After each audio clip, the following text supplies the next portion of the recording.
I hope you enjoyed also the food which was prepared today. Idi rapida pa ilang timan nga luto.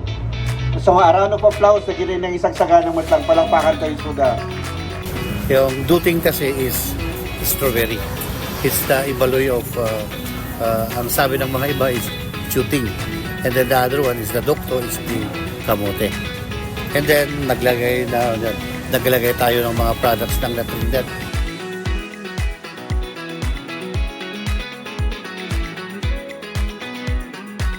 For a starter, kung paano nag-start yung duting ng Tandukto, this was started, I think, 2009. Parang breakfast at the park dahil mayroon tayong park. And then, i-showcase natin yung mga strawberry natin.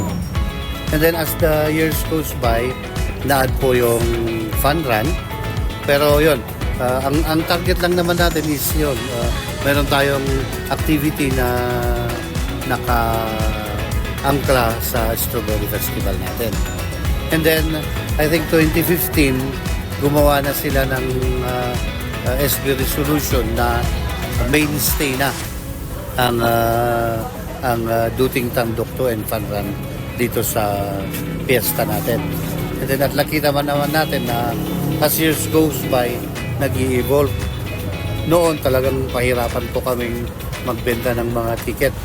Pero ngayon na for ilang araw lang, 4 na araw, sold out na. It's just very quiet ngayon. Last year, it's not that many.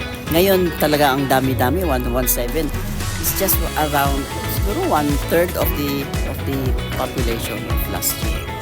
Ngayon lang dumami, even the children through media. That's why kaya dumami kasi because of the media, they've seen it from FB. Because talagang iba yung population ngayon, iba yung mga participants, talagang dumami.